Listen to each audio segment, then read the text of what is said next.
Muchas veces lo asocia con que tal alimento me cae mal y se autodiagnostica uno con ser intolerante o ser alérgico o X cosa.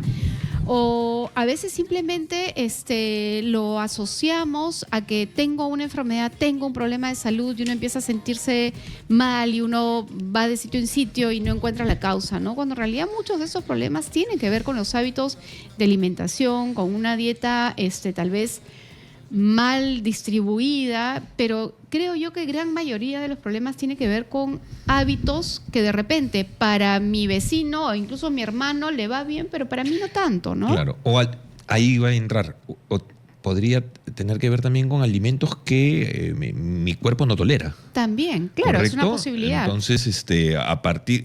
Y lo peor que uno puede hacer es vivir, digamos, lo voy a extender, ¿no? Alimentarse, vivir a partir de lo que le ocurren a los demás. Sí. ¿No? Nuevamente lo ponemos en el tema. Esa dieta que a ella le funciona porque es mi amigo... No, Claro. eso es para ella. ¿No? O autodiagnosticarse, ¿no? O sea, No, digo, sí, yo siento hablar. eso que he leído y eso, entonces seguramente yo también tengo lo mismo. Entonces empiezas a tomar tú mismo acciones que lejos de ayudarte, te van a perjudicar más y te van a generar una incertidumbre que luego no sabes qué hacer, ¿no? Sin embargo, yendo de lo específico, también en lo general, hay hábitos que a todos, a tirios y a troyanos, Totalmente. nos hacen daño. Tal cual, ¿correcto? Tal cual. Ok. Vamos a descubrirlos hoy día y ustedes, amigos, también pueden participar con sus consultas. Ismael García es médico gastroenterólogo y está enlazado con nosotros vía Zoom. ¿Cómo está, doctor? Buen día. ¿Qué tal? Mucho gusto. Encantado de poder quizás dar algunos consejos, unos tips a toda la población, ¿no? Que muchas veces es la duda que tienen frecuentemente en relación a lo que estaban comentando. Claro, y de estas posibilidades que hemos venido comentando, ¿usted encuentra, digamos, de puntos comunes en su consulta? ¿Son cosas que realmente engloban la mayor cantidad de problemas de las personas que van a una consulta a gastroenterología? Sí, claro, como bien ha mencionado, existen malos hábitos que se repiten y obviamente causan un impacto en todo lo que es el sistema digestivo, ¿no? Por ejemplo, uno de ellos, las comidas nocturnas, sobre todo en las comidas muy tardías, ¿no? A partir de las 9, 10, 11 de la noche, son mal hábitos que tienen varios de los pacientes y entienden cierta parte por el estilo de vida que ellos llevan, pero de todas maneras eso a la larga afecta también a la salud digestiva, ¿no? ¿Cuáles son esos hábitos? Sí, pero cuando dice comida nocturna como uno de los hábitos, ¿no? ¿A qué se refiere? ¿A que uno come tarde? ¿Al tipo de alimento? ¿A que uno come mucho? O sea, ¿qué estamos haciendo mal cuando comemos en la noche? Exactamente. Cuando uno cena, habitualmente la alimentación debe ser lo más ligera posible, ¿no? Y además no debe ser tan tardía, ¿no? Es una alimentación muy pesada, por ejemplo, por ahí comen el tema de las frituras, las comidas chatarras a altas horas de la noche, es lo que daña también a todo el sistema digestivo, ¿no? Entonces, siempre en la cena lo que se recomienda a todos los pacientes es una alimentación bastante ligera y que no sea muy tardía, ¿no? Uh-huh. Una pregunta frecuente que me viene, por ejemplo, hay gente que dice, bueno, ¿yo puedo cenar fruta en la noche o tiene que ser siempre un plato de fondo? O una sopita. Claro, o tiene que ser una sopa. O sea, desde el punto de vista médico, doctor, ¿qué suelen recomendar? Nosotros recomendamos, por ejemplo, frutas o sopas o caldos, que son los alimentos más ligeros a lo largo del día, en las noches, ¿no?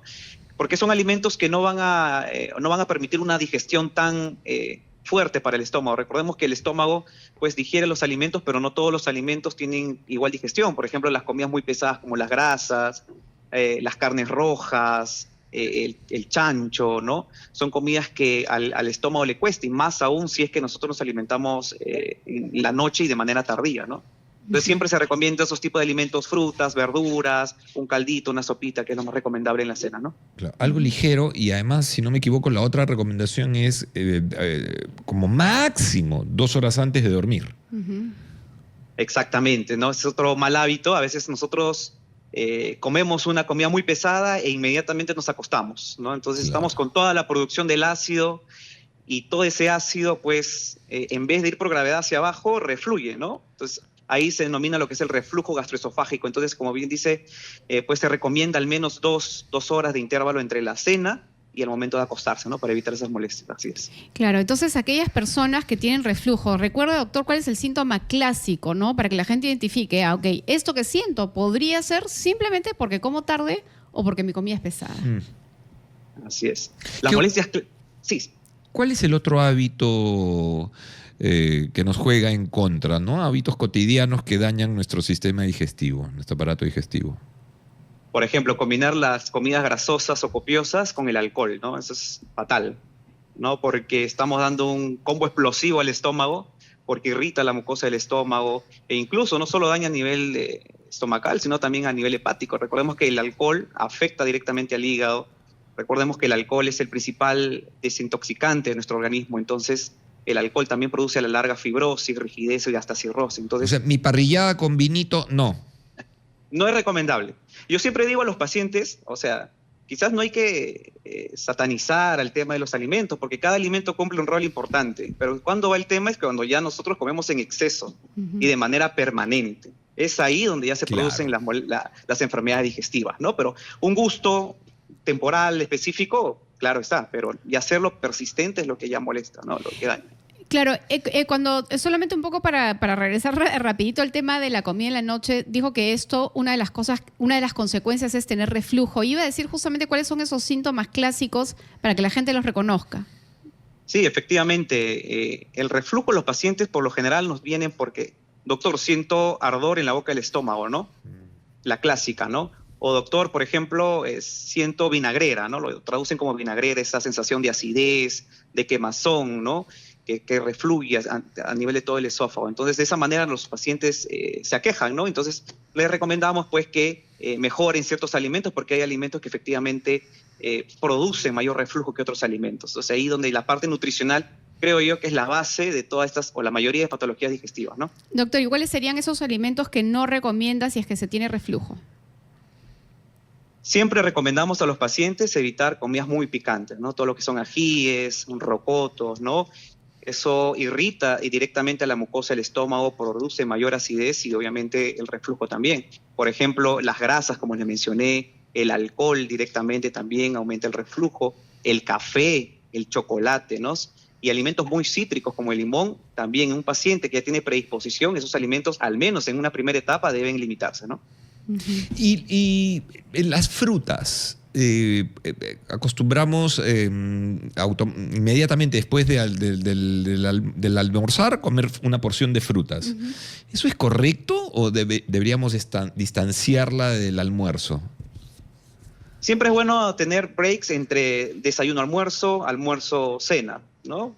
Porque la idea es que al menos la alimentación sea lo más fraccionada posible, que también es otro mal hábito. A veces nos enfocamos en solo el desayuno, en solo el almuerzo, en solo la cena, como es la comida principal, y esto también podría afectar el tema digestivo, ¿no? Entonces, la idea siempre es tener esos breaks, una dieta más fraccionada, una alimentación más fraccionada, ¿no? ¿Qué otros hábitos afectan? Me pregunto si saltearse comida puede generarme problemas a nivel gastrointestinal, pero antes de esa respuesta, doctor, permítanos invitar a la gente a que participe con sus consultas, que acá ya nos dicen que hay muchísimas que han llegado también a través del YouTube. A ver, llegan las consultas. Buenos días, el kéfir. Los búlgaros de leche, ¿qué tan beneficiosos pueden ser para el tema gástrico?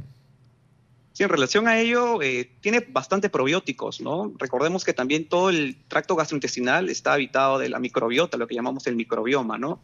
Es decir, esas bacterias buenas que contribuyen también a un buen metabolismo. Entonces, al tener bastantes probióticos es recomendable, es bastante bueno. Incluso en algunos pacientes se les recomienda el utilizar el kéfir para el tema de la regulación de toda la microbiota intestinal, ¿no? Entonces, pero hay que siempre individualizar porque hay pacientes que son más tolerantes a la lactosa, otros que son menos tolerantes, hay intolerancias parciales asociadas, entonces siempre hay que individualizar el caso. Respecto al horario de la última comida, digamos, Roberto Luna nos escribe y algo que tiene mucho sentido, ¿no? Y es que hay muchas personas cuya jornada laboral termina 8 de la noche, que llega a su casa a las 10, ¿no? Sí, pues es una lástima, pero bueno, no deberías de acostarte, o sea, horrible el horario de trabajo, yo lo entiendo, pero lo que está diciendo el gastroenterólogo es que por lo menos 2 horas antes de dormir, a esa hora tendría que ser la última comida. Lo otro no tiene que ver Chana con Juana, o sea. Claro, ahí en ese caso una de las cosas, doctor, si me permite complementarlo ahí, estas personas que tienen un horario tardío, simplemente es a la hora que me toca comer, no es que me voy a sentar a comer un plato de fondo, pero llevo un snack saludable, que una fruta con piel, una mandarina, una manzana, un poco de frutos secos. Eso podría representar tu cena, un yogurt que te lleves contigo. Y resuelves el problema de la cena y eso te permite reordenar el resto de comidas. Tendrás un desayuno de repente un poquito más denso de repente, un almuerzo que siempre tenga tus vegetales y una cena súper ligera, ¿no? Y con eso resuelves. Tal cual. Bueno, vamos a un corte y continuamos con sus consultas. Escríbanos al WhatsApp o déjanos un mensaje de voz al 942-593-607. 942-593-607. También puedes entrar a nuestro canal de YouTube, RPP Noticias en YouTube. Haces clic, nos sigues, clica la campanita y ya por ahí nos escribes todas las consultas. O, por último, llamarnos. 212-4090. 10:46. Volvemos. Correcto. Y, sobre todo, está resolviendo todas sus consultas. Como, por ejemplo, la siguiente. ¿El cacao en polvo con leche también es malo para el reflujo? Bueno, hay que diferenciar porque hay diferentes tipos también de cacao. En sí, varios de los pacientes que nosotros tenemos en consulta, cuando consumen estos tipos de cacao, incluso asociado a leche, pues aumentan el síntoma de reflujo, ¿no? Y más si aún si tiene pacientes con intolerancia a la lactosa, también generan deposiciones líquidas asociadas. Entonces hay que tener en cuenta e individualizar porque sí podría exacerbar algunas molestias digestivas, ¿sí? Hay una consulta frecuente y tiene que ver con que si es bueno o malo beber líquidos durante la comida. Porque hay gente que dice, bueno, eso diluye la acidez del estómago, entonces ya no digiero bien. ¿Es correcto, doctor? Bueno, más que mejore la acidez, el pH del agua es neutro, ¿no? Entonces, lo que nosotros más bien queremos es generar un ambiente alcalino, por eso están los antiácidos, tanto en cápsulas como en jarabes, ¿no? Entonces, la hidratación es buena, pero si me recomiendas como la hidratación para mejorar una acidez como tal, no va a ser el efecto, ¿no? No, lo que yo me refería era que hay gente que dice que no debe beber líquidos durante la comida porque altera la digestión, porque lo que hace es diluir la acidez. No, lo para cual nada. es falso, claro. Falso, recontra falso, claro que sí. Claro. Está mal. ¿Qué es eso? ¿Cuál es ese hábito o ese alimento, no sé, que debemos de todas maneras sacar, o ese producto de nuestra dieta? Porque nos hace daño. Mira, yo soy de las personas que no me voy a los extremos, pero si me preguntas de algún tipo de alimento que deberíamos tener bastante precaución es el alcohol, de todos ellos. Eso no es un alimento. Bueno, o el tema de los ajíes o picantes, ¿no? Ah, claro. Esos son los dos irritantes directos de la mucosa gástrica, ¿no? Entonces hay que tener bastante cuidado. Pero yo sí doy mucho crédito a lo que dice el doctor respecto del alcohol, porque tú tienes la bebida de jora, que por fermentación ya tiene alcohol. Correcto. Tú tienes el vino, que también hay gente que no lo considera como el trago, sin embargo, tiene también un nivel de alcohol que, por supuesto, toda dosis de alcohol genera un impacto negativo. Así que me sumo a lo que dice el doctor. Y a ver, en ese camino, por ejemplo, en los desayunos, hay gente que come estas hojuelas mega, tetra, ultra, super, archi procesadas. ¿Son un buen alimento estas cosas, estos disque cereales? Siempre lo procesado hay que tener precaución, pues, ¿no? Entonces, a veces el hecho de que sean muy procesados o que sean muy optimizados a veces no es tan bueno, ¿no? Siempre lo más natural es lo mejor. Siempre es lo que yo recomiendo, ¿no? Claro, lo natural. Tenemos a Karina desde Trujillo. Hola, Karina, te escuchamos. Buenos días, doctor. Buenos días con todos. Buenos días. ¿Cuál es su pregunta, Karina? Sí, quisiera hacer una consulta al doctor. Hace yo 7 años tuve diagnóstico de Helicobacter pylori. Me hicieron mi endoscopía, mi biopsia. Recibí mi tratamiento con antibióticos. Me recetaron claritromicina y doxiciclina. Me recuperé, gracias a Dios. Pasaron, el año pasado recién me volvieron a detectar, porque estuve con síntomas. Recibí un nuevo tratamiento, pero con otro tipo de antibióticos. Pero después de este tratamiento he quedado sensible al estómago A veces algunos alimentos me hinchan un poco, o a veces me llaman a soltar el estómago, ¿no? Y bueno, a veces por momentos, cuando como alimentos un poco grasos, ¿no? Me siento como que un poquito salta el estómago, un poquito. ¿Cuál sería tu Entonces, pregunta, Karina? sí, quisiera saber en este caso cómo sería lo que puedo hacer seguir adelante en el sentido de sacar consulta de nuevo, Bien. o qué alimentos podría volver a comer o no, ¿no? O de repente pasar de nuevo con gastro, ¿no? Bien, Karina, gracias. Doctor, ¿qué le recomienda? Bueno, Karina, para tu pregunta, número uno, la alimentación es básica. Yo siempre voy a decir que el pilar de toda la mayoría de las patologías digestivas es una buena nutrición, una buena alimentación. Entonces ahí tenemos que hacer énfasis en qué comidas o alimentos evitar, que es lo que hemos estado conversando. Pero sí es cierto, un paciente puede haber tenido Helicobacter pylori y puede haberse curado y puede reinfectarse. Entonces, si el paciente comienza con nuevamente síntomas digestivos, que nosotros llamamos dispepsia en general, todo el olor de la boca al estómago, hinchazón, distensión, pues hay que reevaluar el caso. Nosotros tenemos consultas especializadas aquí en el Hospital María Auxiliadora, incluso si es que el paciente tiene indicación de endoscopía, tenemos ya torres endoscópicas en las cuales estamos sumando para el beneficio de la población, pero siempre es importante evaluar cada caso y ella meritaría un descarte nuevamente de Helicobacter pylori, ¿no? Recordemos que la infección por Helicobacter pylori se puede eliminar, pero también queda la inflamación que produce esta bacteria. Entonces también podemos ir sumando una terapia de tratamiento antiácido, con cápsulas, con jarabe, etcétera, ¿no? Doctor, y usted lo va a explicar nítidamente, no me cabe la menor duda. Esto que tenemos, este mal hábito que existe de comer hasta reventar, ¿no? O sea, ya me recontrallené y un poco más. ¿Qué daños causa? ¿Qué estragos genera?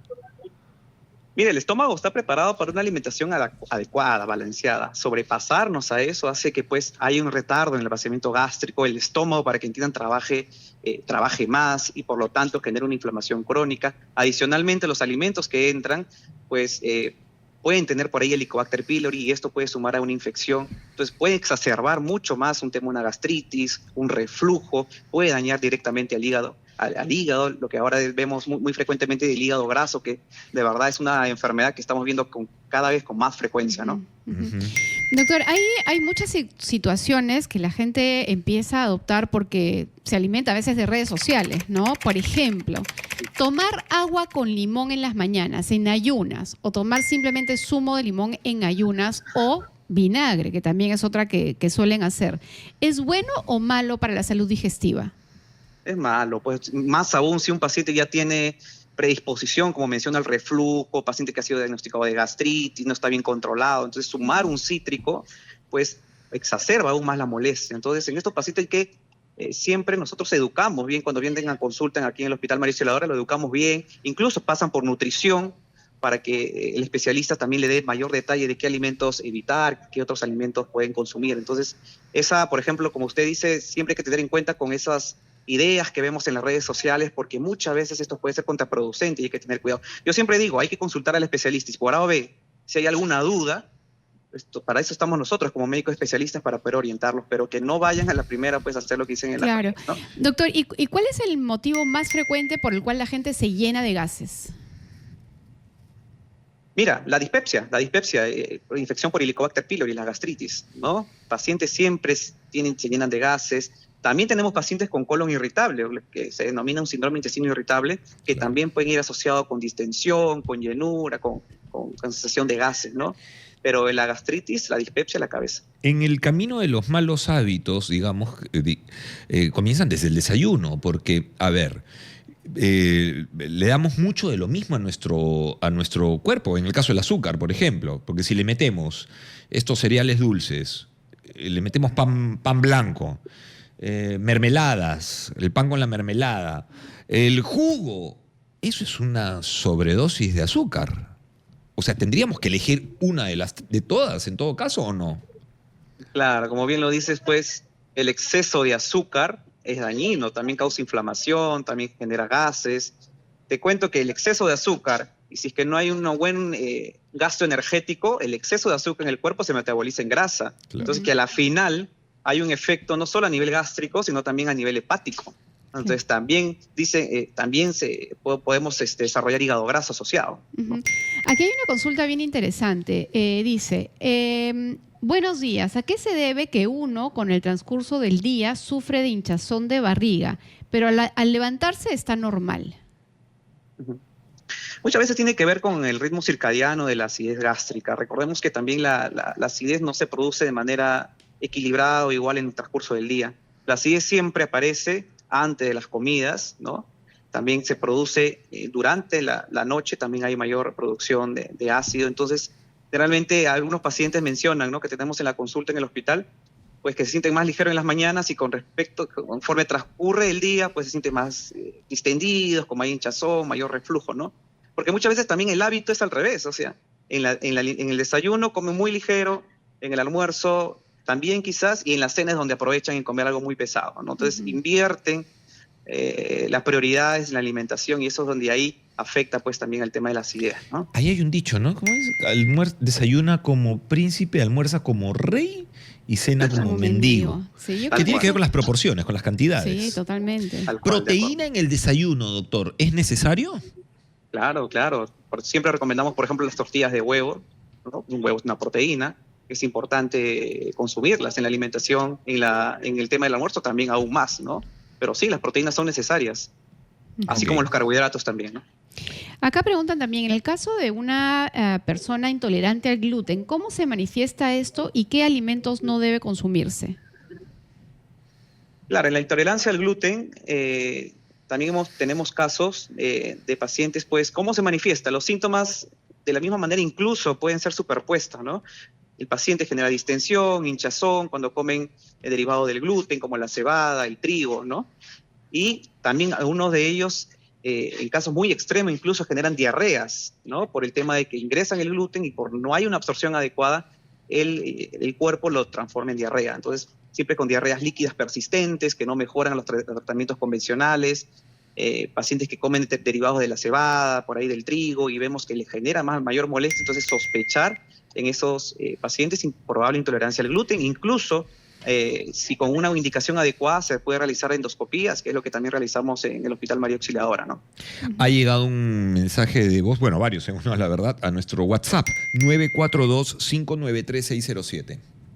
Buenos días. Agradeceré me informen, por favor, el doctor, si hago deposiciones tres veces al día porque tengo síndrome de colon irritable y estoy con mucho estrés, ¿qué puedo hacer? Ok. Mire, es un punto importante que también me olvidé de mencionarles. Ahora último se sabe que hay una conexión entre lo que es el cerebro y el intestino, que nosotros llamamos eje cerebro-intestino. Es decir, que todo lo que el paciente genera emocionalmente, el estrés, la ansiedad, y más aún si el paciente sufre un síndrome de intestino irritable, puede exacerbar aún más la molestia. Entonces, en estos pacientes, aparte de la nutrición, siempre es importante ver terapias para que nosotros de alguna otra manera podamos controlar estos tipos de emociones, porque créanme que muchas veces cuando hacemos esto, pues los pacientes mejoran, ¿no? Basado también en la terapia farmacológica, pero también la parte emocional del estrés, la ansiedad juega un papel importante en estas patologías, ¿no? Sí, doctor, quiero hacerle una pregunta que de repente puede ser un poco susceptible al oído de algunas personas, pero de todas maneras lo voy a hacer porque es una consulta frecuente y es también un fastidio para muchas personas. Y se trata de personas que hacen heces muy grandes, o sea, al punto que atoran los inodoros, ¿no? Y entonces viven en verdad, pero así súper incómodos por ese motivo y no saben a qué se debe o si es normal. ¿Qué le puede decir a esas personas, doctor?